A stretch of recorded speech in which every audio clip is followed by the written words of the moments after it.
This video brought to you by our Patreons. Please consider supporting this channel and joining our Patreons at patreon.com/NovaWing24. Hi there folks, my name's NovaWing24 and welcome to another little review of an FSX and prepared product. So today we are having a look at a aircraft that I absolutely am fascinated with. I've always been fascinated with, and I'm really excited to be able to bring to you guys today.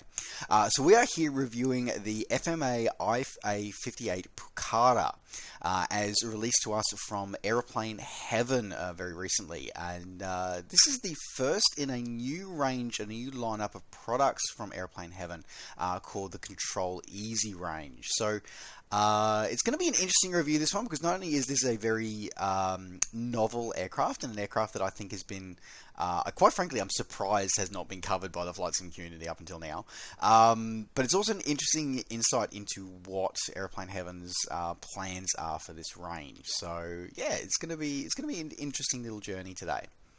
Alright, so what we're going to be doing, so first off, we are in Prepared V 4.5 for this review today. However, the product is available for all of the ESP platform family, so for FSX, FSX Steam all the way, and all the versions of Prepared up to and including Prepared V5 as well.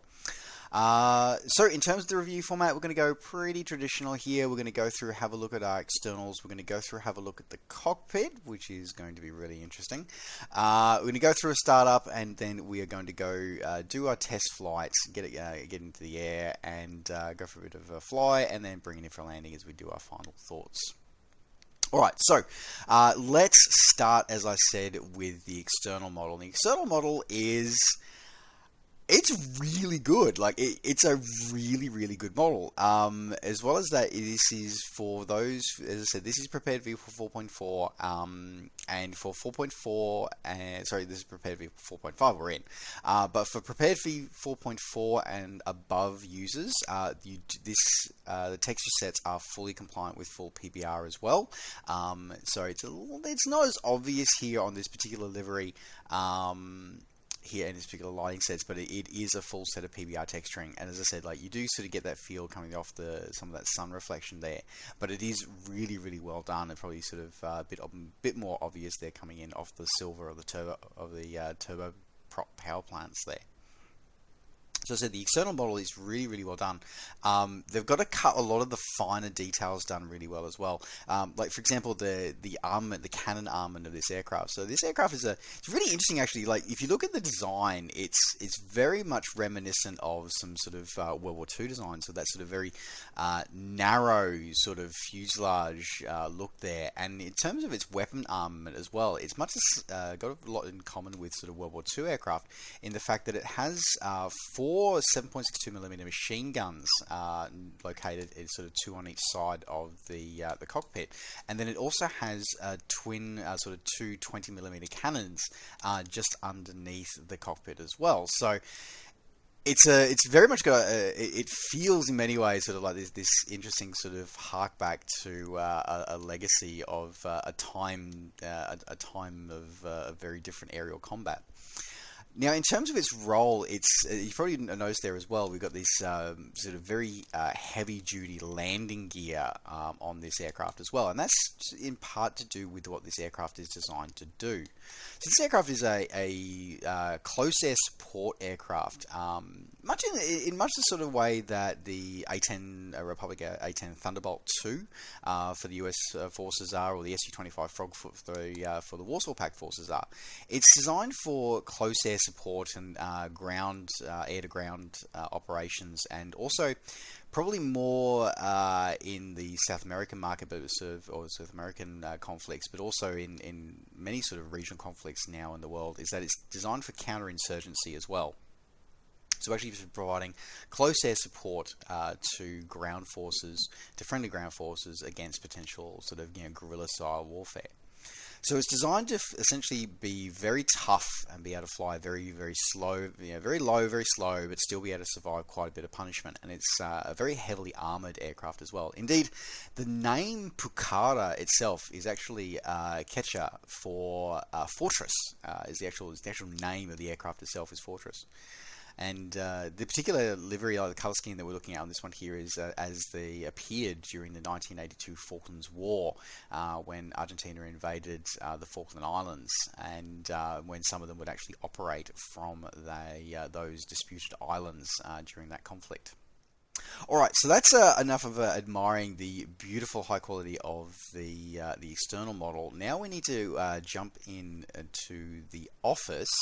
So what we'll do is we'll shoot over to the other side of the airframe here, and we'll jump into the office.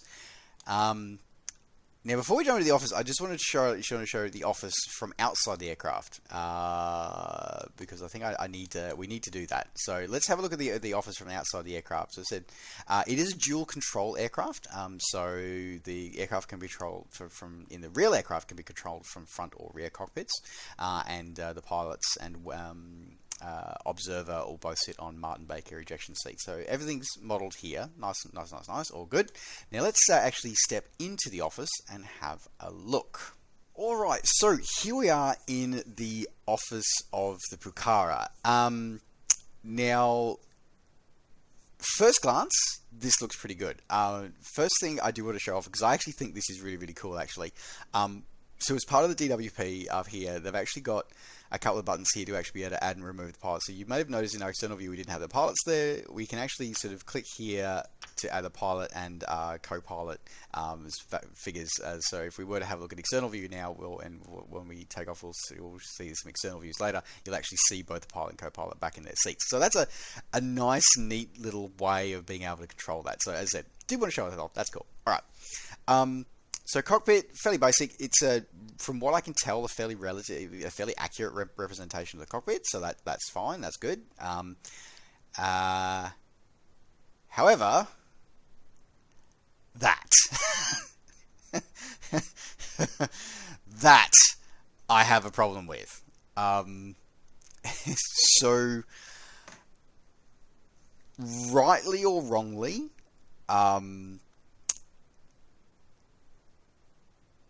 Aeroplane Heaven have chosen to only model the cockpit for what you can see when you're sort of sitting here at the front of the cockpit, which for most of the time that you're sitting here in the cockpit probably is not going to be an issue. But when we do our circuit later on, I think once we start up, once we taxi out and do our circuit, I think we're going to see where this idea has some problems. So now it's really hard to actually overlook this. It's really hard. In a way, I get why they've done it. So so let's recap here. This is part of their CtrlEzy range, and it's supposed to be their market is that this is designed for accessibility. This product is designed for accessibility. So they've made it and accessibility and performance, which means they've cut out a lot of stuff that perhaps isn't necessary. So for example, you don't need to have a coffee cup being able to be served to you. So they don't put that kind of stuff. There's a lot of extras that aren't here, but at the same time, I check, I check to see if there's any traffic before I turn on the runway, and I'm missing half my cockpit. So I can imagine for VR users, this is going to be a huge problem. I'm just here with Track IR, and it's throwing me a little bit. As I said, when I'm here, I'm good, I'm fine. As I said, it's really, really well done. Couple of things to sort of, to show off about this cockpit though, now that we've showed up the major flaw with the cockpit. The good things about the cockpit, so you've got the operational gun side here, which you can actually remove just by, there's a click point up here, so you can add and remove there, much like a yoke for sort of GA aircraft. Your DWP here is all in Spanish. However, if you mouse over sort of certain things, it will actually tell you what they actually sort of mean and stuff like that. So which is a smart way to do it. Now, in terms of avionics and system setup, now for a start, this is an aircraft that is very basic. There is no glass cockpit for this aircraft. This aircraft is a very basic aircraft in real life. It is designed for rough field performance. It's got one task to do. It doesn't involve smart weaponry. It's close air support for for counterinsurgency. So its standard weapons layouts is usually high drag or low drag bombs, rocket launchers, or cannon pods. Like that's literally its weapons loadout. So there's no needs for fancy equipment in here. So in a way, this is actually a really great aircraft for them to experiment with, because there is no fancy systems to be able to model or replicate or redo, or replicate thousands of lines of codes of a glass cockpit, because it doesn't have one. Even the real aircraft to this day, like they're still in service with the Argentinian Air Force. And they don't have glass cockpits. There is talk of them potentially upgrading them to include certain features, but at the moment that was a single prototype, and the main fleet is still basic 6 aircraft like this. So, it's fine. So to that end, the actual starting of the aircraft, the manual itself even talks about just simply use a Control-E start. However, you can do a simplified cold and dark start, which is what we're going to do today. Now, before we do that, actually, no, you know what? Actually, no, we'll show off the. Actually, we will show off the weapons. Actually, so let's quickly bring up a second outside view. Who can have a look at some of the weapons loads. All right, so now that we've got that extra external view there, so yeah, as I said, you can see that you've got the pilot and co-pilot figure there removed, and if we just click that again, we can just simply remove him and put him back in. So yeah, as I said, like it's a neat little feature. It's kind of cool. I like it. All right. Okay, so in terms of weapons loadout, as I said, it's a close air support aircraft. So in terms of weapons loadout, now much like the DC Designs concept of these weapons are not employable. You can't drop them, you can't fire them. These are simply here for cosmetic status only, and they do not dynamically change the weight of the aircraft either. So this is just purely visual only. So we can cycle through. They've done the system very, very simply, just a turn dial to be able to change which loadout that you're currently equipped with. So we'll click them through. So we've got the LAU rocket launchers there in double twin packs on each wing pylon. Then we've got Mark 82s on the wing pylons and on the center line. Then belly fuel tank. Mark 82s on the wings, and napalm tanks on the center line and on the wing pods. And that final one is only for one particular model, which we'll show off once a little bit later in the video. But for this particular flight, I think we'll take the Mark 82s with the fuel tank, just to show something a little bit different. So we'll do that one there. Alright, so we can close that window now. Alright, so in terms of starting this aircraft, as I said, it's essentially designed for the Control-E start, is what it's designed for. So it's quick, simple, you don't have to think about it. If you do want to do a start though, they've actually modeled it so if you actually, you've essentially modeled it off these controls here. So we're just going to flick these ones open. So first off, we'll put our battery switch on, so our electric systems all power up. Alright, and then we've got our avionics switch on here, so the avionics turn on. All good. That's actually also replicated on this side, I think. There we go. And a generator switch, we'll turn that one. Oh, yeah, leave that one off at the moment. Alright, and then we've got our engine start switches. So, engine 1. And I was about to say, I'm looking for the engine, and it's not, of course, it's not there. But you see the dials actually respond to it, so that's fine. A lot of power comes off these engines as well, which is accurate. Like the aircraft itself is, like the engine itself for this airframe has a lot of power. Originally, the aircraft was actually supposed to be powered by Garrett turboprops, but they ended up switching to the Turbo Mika design later on. And then we power up the right engine there. Trying to come on.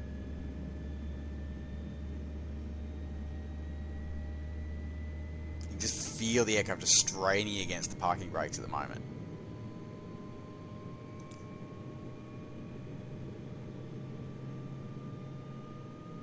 Turn our generator on.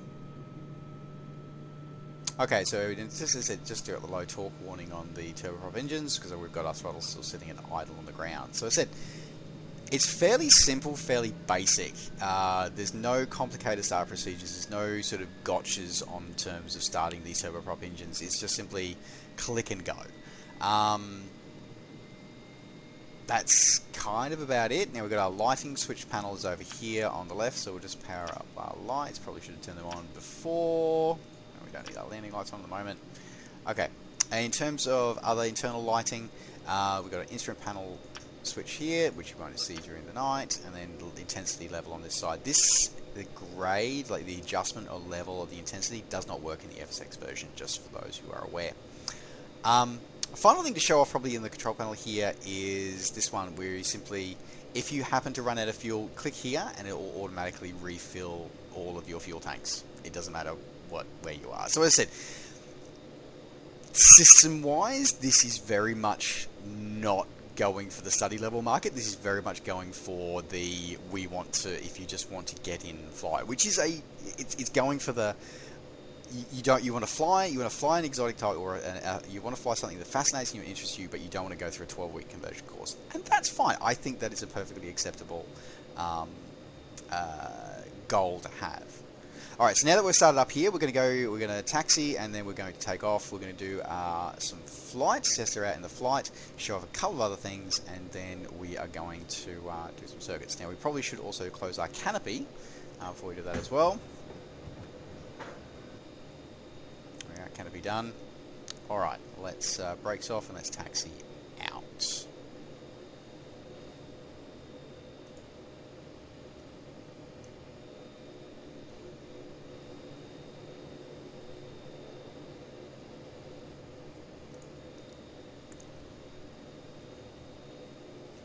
Alright, now the one thing that I do note is that, like, I feel that as much as I sort of said that yes, this aircraft is very, very, high powered because it's got the twin turboprops, the twin turbomeca turboprops. At the same time, I think it's overpowered. So I have the throttles at completely at 0. I've got them at idle, and yet I am taxiing at about 20 knots. I'm pretty sure more. I'm literally riding full brakes to try and stop this thing from running away and almost taking off on me. So the power ratio they've set up for these turboprops is off. Like it is definitely off. It is not right, because there should always be, especially with turboprop aircraft, non-turboprop aircraft, you should be able to go brakes off and move. Absolutely, you should. But I shouldn't be able to do 20, 30 knots with 0 throttle. Like that is not right. That is completely not right. So as I said, just to do my standard turning to check that I can taxi on the runway, and just being thrown off by the fact that I don't have a wing to reference off there. And as I said, like when we're in this, when we're sitting here looking at this part of the cockpit, like you don't notice, like you genuinely don't notice that you can see the mirrors actually works, like the mirrors work, so you can see the textures, like the runways behind you, which is fine. So I can't fault that. But as I said, it's just the whole but as soon as I turn, when I'm in a turn, or when we'll take off, or when we're doing our circuits, not being able to line my wingtip up. So one of the things that I sort of very much familiar with is that as part of my circuit flying, I'll use my distance from my wingtip to the runway, it'll be part of my making sure I'm in the correct spacing in the pattern, and that's sort of part of how I'll judge my base turn is based on that. So that's really off-putting. Alright, so we're just going to turn here. So as I said, I taxied that entire thing, did that entire time with the throttle completely at idle. So it's massively overpowered on the ground. I want to stress that here, on the ground. Alright, so what we'll do here, we'll do flaps 1 notch, which it has 2 notches of flaps. We've got a little flap gauge down there, but we're only going to need 1 for our takeoff here, so we'll set that. Alright, so we've got our gear, everything's set, kept closed, all good. Alright, now let's throttle up and take off. Now, it's not a traditional HUD, by the way, it's a gun sight, not a HUD. That's probably an important thing to note as well, is that it is a we do have sort of, this model does give us some information. Here does give us a compass, but it is traditionally designed as more of a gun sight than a sort of traditional fighter HUD.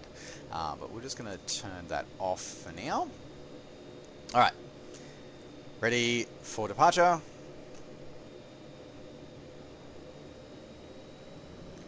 Spool up.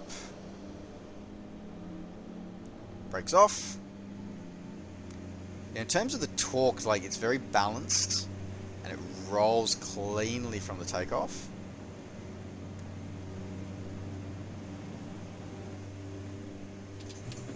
Gear up, flaps up.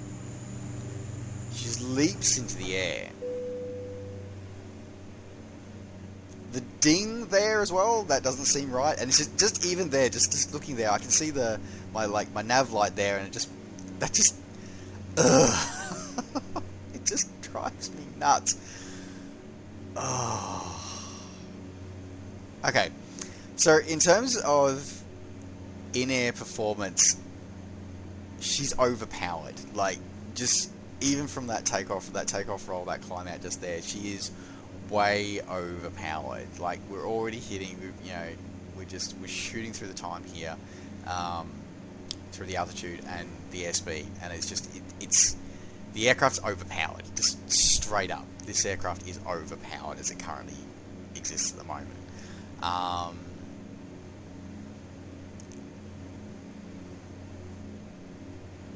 Alright, so now we've got that climb out here. Let's go. Let's do a turn.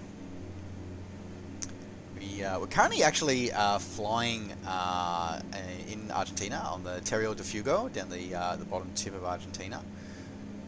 Alright, so now that we're sort of at cruise here, I want to I want to highlight something that it boggles my mind. Okay, so this is a feature. Now I'm going to start by saying, okay, so obviously with the fact that we don't have like the side panels for this aircraft, obviously that we're missing some things that we would normally see on that, which is we're missing the fact that normally there is, oh, for fuck's sake.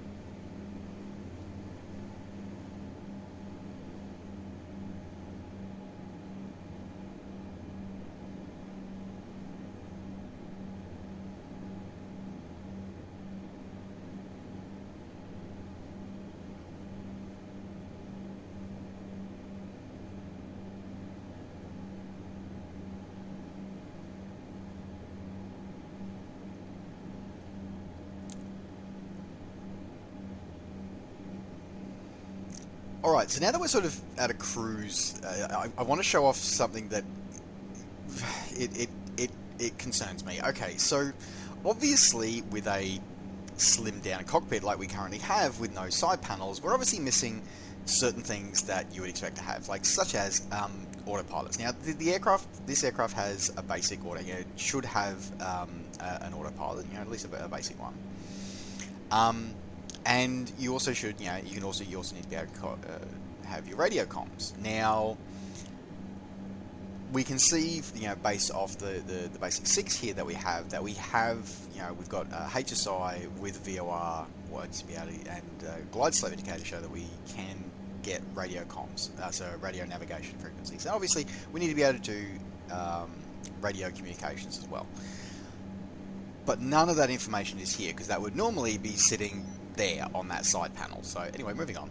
So where is it? Now, my first thought was that it would be where I would logically would have put it, which is I would have put it on the on a shift pop-up, because that's fairly traditional. Anything that you can't fit, or if you want to be able to bring up in better detail, sort of, you know, on the screen rather than in the virtual cockpit, you put it on a shift pop-up. So the only shift pop-up that this aircraft supports is the native GPS Garmin 500. Like, that's it. There is no other shift pop-ups that this aircraft supports. So I was a bit surprised by that, and I was like, okay. Then I went through the manual and had a look, and it turns out that Aeroplane Heaven have put in what they are calling the standard Avionics Suite, the standard setup for all future, or for this and all future CtrlEzy aircraft. And how you get to it is down here you have this little cover switch over here, and you have this little thing called toggle radio panel. And this is it. And I was like, are you freaking kidding me? So this shift pop-up, as I said, it's a 3D shift pop-up, and it looks awful. It is absolutely awful. It's like, it doesn't suit. It covers up a part of your control panel, which is already basic as it is. Why not just put this on a shift pop-up? Why? I don't understand.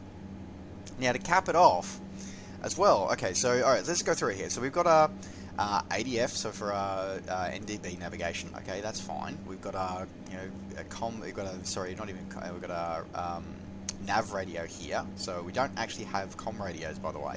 Just got a nav radio. That's it. Just a nav radio. Just bear that in mind, folks, that we don't have a comm radio here at all.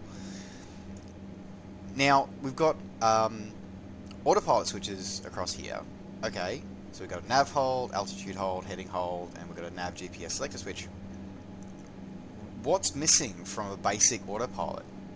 The fact of whether or not you turn the autopilot on or off. It's not there. It's missing. What the hell? Like, now, coding-wise, what they've done is they've linked the two together. So as soon as you turn on any of these three switches, it will turn the master autopilot on. Okay, so there is that at least. But there's no switch to control your master autopilot. I'm like, that's just lazy, is what that is. That is just absolutely lazy. So now beyond that, I want to show something off here. Okay, so I want to make something very, very clear here before we do this experiment. Okay, so this aircraft is currently in I've got it trimmed out, so we are in a slight climb. So we're actually doing a fairly decent steady rate climb. We're at about 1,000 feet per minute climb. We're going to lose a bit of that rate as we go up. Okay, I want to make sure very clear that we got that. So, and our heading hold is set for 360, so to the right from here. So if I now go, okay, so we've got our climb rate going on there. If I now turn on my heading holds, the aircraft turns to the right to head 000, okay, 360, that's fine. Now look what happens if I turn altitude hold on, okay? Turn this off. What do we notice about our instrumentation here? Suddenly I'm in a 500 foot per minute descent rate. Now I'm going to bring up this again. Where do I set my altitude, my desired altitude? I can't. There's nowhere on my panel, anywhere on my instrumentation here that allows me to set what I want my target autopilot altitude to be. I can set my heading, I can adjust my heading here, so I can change this here. Okay, so let's change this to 350. Cool, so we're now heading to 350, that's great. But I can't change the altitude, I can't change the descent rate, I can't change anything to do with my altitude hold. Now, after much experimenting and much digging around in the aircraft CFG file, I figured out that what it is that the autopilot is set to a default 500 foot per minute ascent or descent rate. Let me rephrase, sorry. It's set to 500 foot per minute adjustment rate, but the default altitude that it's targeting, that it's going for, is 0 feet. This aircraft will literally crash you into the ground if you turn the autopilot on. That is just flat out not acceptable. It is just not acceptable at all. It's this. Ugh. Now, the part that really frustrates me about this is that it doesn't have to be this way. Like this is not necessary at all.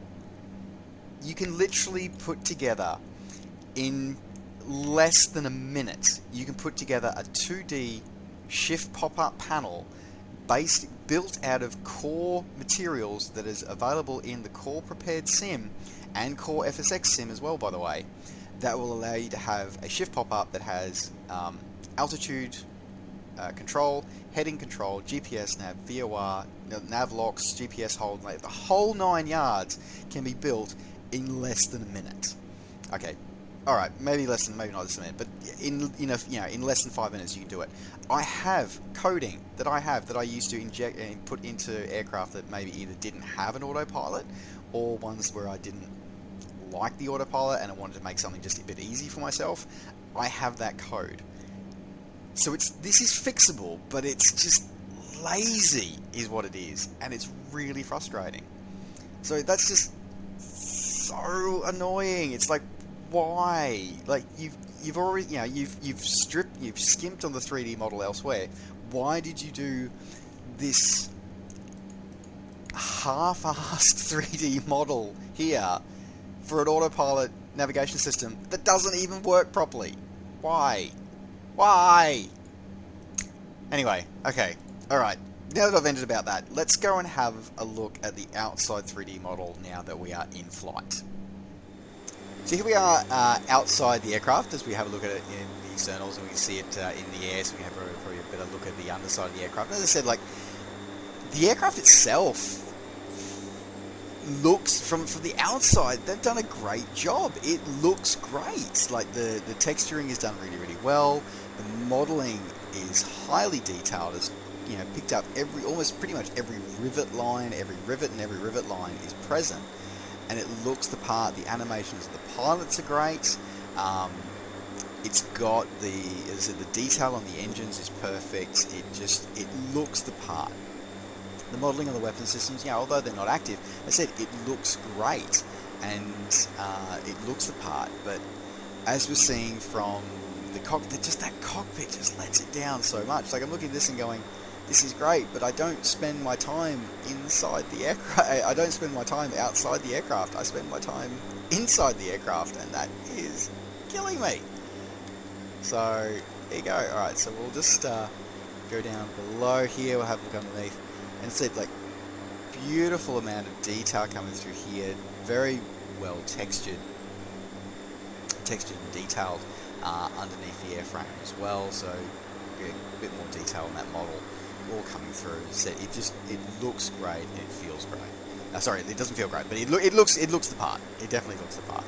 But it's really hard to look past that cockpit. Like, it is really hard to look past that cockpit. This is the other variant that I wanted to show off, which is fairly unique, and it's the only external model. I don't know how they figured it out.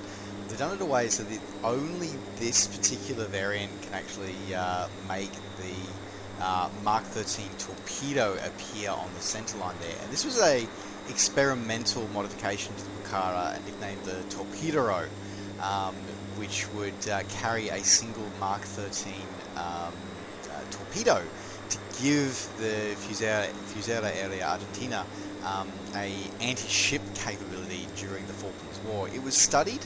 It got to a prototype stage where they were sort of doing some trials, but it never actually sort of went into. It was never certified for combat use, or went into. Never saw combat.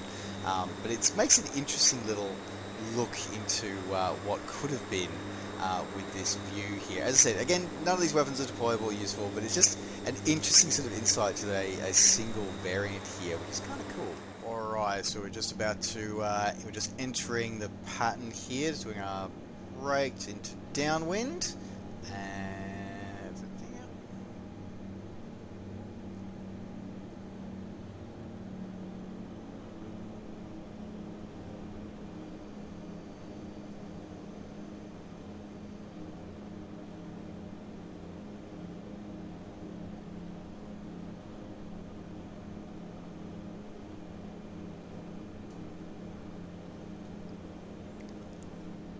Does not like to bleed off speed at all, this aircraft, which is not the case for the real aircraft. From my understanding, is that it drops speed very quickly. And that, see, just right there. Like, I normally look to see my wingtip so I can check my positioning, and I've got nothing, and that just, oh, so frustrating. Just, okay, I get if you don't want to model the whole cockpit, I get it, that's fine, but at the same time, you need to be able to offer us some visual reference, because that's what we're going to need as pilots. Alright.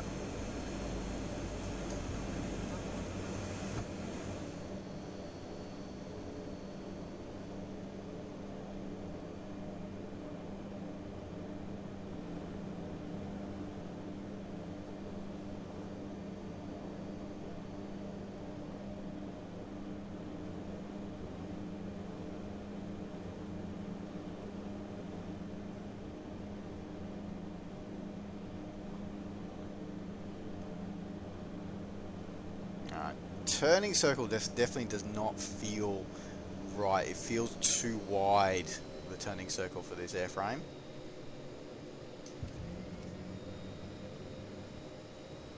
Bit of a tactical approach here.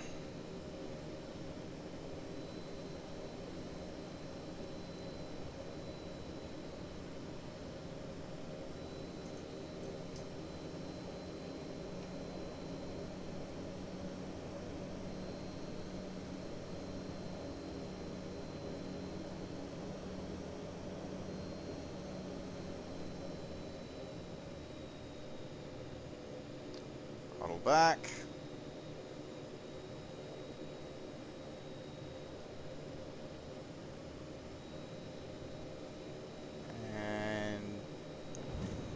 Down, first thrust, full beta.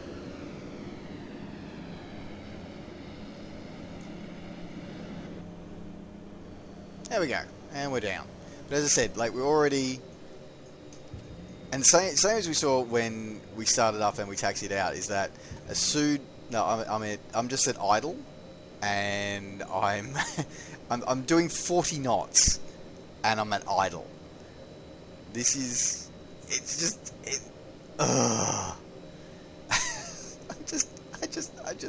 I just no. Okay. Okay. Taxiing off here. Alright. Go to the military ramp.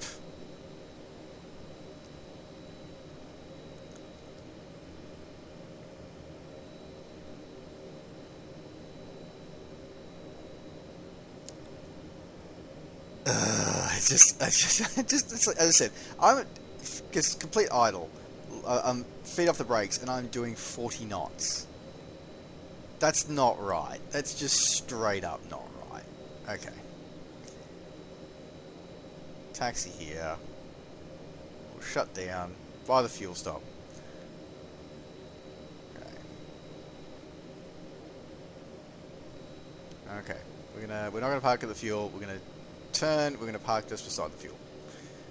Okay. Parked up here. Right on the edge of the line there. Okay, now in terms of shutting the aircraft down, you can either use the auto shutdown or these toggles here work in reverse. So what we'll do is we will shut down our engines, and starting with engine 2, engine 1, turn our generators off.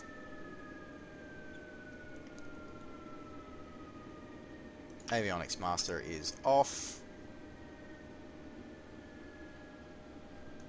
Turning our lights off, and then battery master off, and canopy open. Right, let's hop out and do our final thoughts. Alright, so CtrlEzy Pucará. I'm gonna preface this by saying, when I first heard about this release, I was incredibly excited. The target, the stated objective of, providing a quality but easily accessible and low barrier to entry product, I think is an extraordinarily important idea, and I'm really glad that a developer like Aeroplane Heaven is coming on board with that idea. Not everybody has time or the energy to devote to a by the book, by the numbers simulation of an aircraft, and there is definitely room for a more accessible simulation of various aircraft throughout our hobby and our community. I look at the newcomer developer DC Designs, and I think, and they've very much modeling that. They're going for that target market as well. They're modeling, they're going for Something that looks right, feels right, flies right, but doesn't require a 12-week conversion course. And Aeroplane Heaven's stated goal with CtrlEzy essentially was the same. It was aiming for quality, accessibility, but without overburdening the user on content that is either superfluous to the actual experience that we have as virtual aviators, or just if you just want to jump in and fly, you can. You don't have to run a 12-week conversion course to get onto the aircraft. So when I heard about this and when I saw that that's what they're intending on, especially with the subject matter, as I said, at Pucará, I've been wanting one of these for as long as I've been doing flight simulation for. Like I really did. So I was really excited to see it.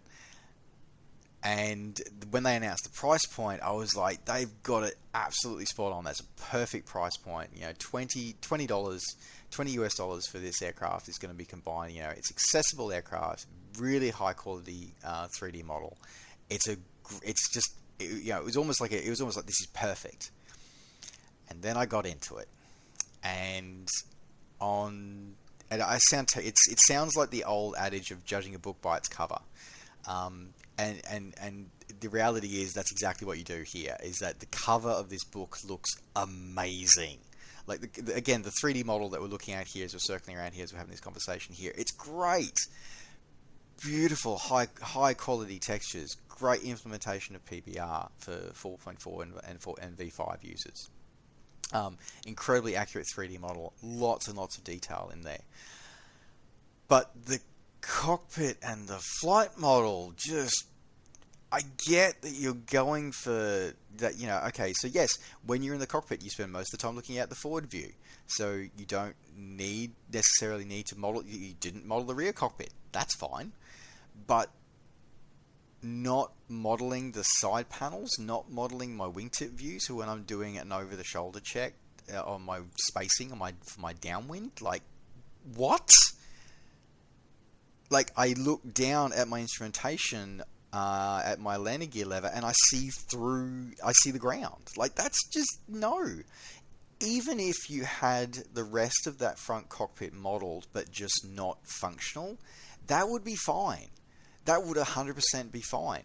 You know, because at least, you know, the visuals are there, and again, because it's about being a jump in and access and accessibility and not modeling every system. That's perfectly fine. It's understandable.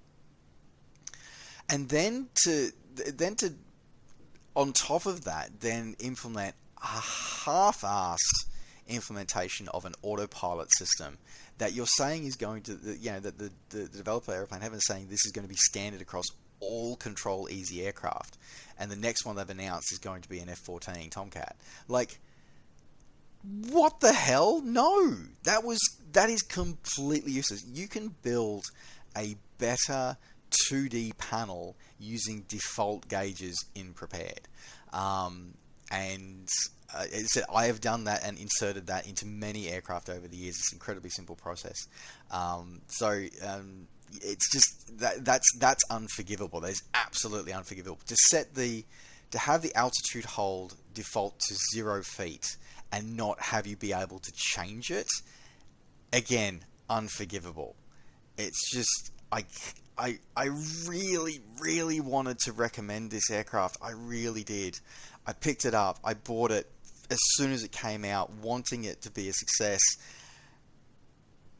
And it's absolutely awful. It is fixable, though, is what I want to highlight about this, is that this is fixable.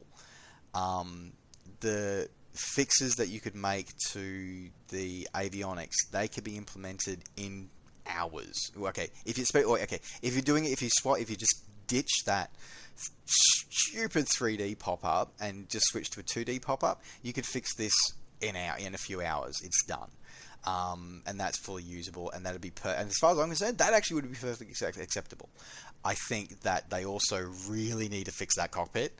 As I said, add the rest of the front cockpit in there, even if it's non-functional, and add the wingtips in if nothing else. Like, I get that the stated reason that they removed it was to save on frame rates, and to be fair, this thing is incredibly easy on frame rates. I have my sim locked to 30 frames per second, and but even when I tested it at 60, it was pulling 60, no problems at all. but this is not fit for release right now. It is not fit for sale. And I'm so disappointed for that. I really wanted it to be improved. I hope they fix this. I hope they see this review. Aeroplane Heaven, I hope you see this review, and I hope you do something about it, because you have such a promising concept here. The concept here is brilliant. I love it. Your price point is absolutely spot on. But not like this. Please don't do this. As I said, like DC Designs is doing this, targeting the same market that you are with this, and they've pretty much hit the nail on the head. I think their price point's a little high, but they provide a experience that is usable, functional, feels like it should, without the 12-week conversion course. This is overpowered, doesn't fly right, has a floating invisible cockpit and unusable systems, but a perfect price point. And it's just I'm sorry, but no, just no. I'm really disappointed, because I really wanted this to be a success. I really was looking forward to this, but I can't recommend it, guys. Not in its current state. I hope this changes. I genuinely do. I really hope this changes, because it has such potential. But right now, not acceptable, not fit for purpose. Do not recommend. Do not get. Yeah, there you go. That's my review. Alright, well, thanks for tuning in for my review of the Aeroplane Heaven's CtrlEzy FM58 Pucará. Thanks very much for tuning in. Don't forget, as always, to like the video and subscribe to the channel if you're enjoying these videos and want to see more. And if you'd like to support the work that I do here on YouTube and also on streaming on Twitch, please consider supporting us over on Patreon at patreon.com/NovaWing24. Alright folks, thanks very much for watching. Take care, safe skies to all, and we'll see you next time. Bye for now.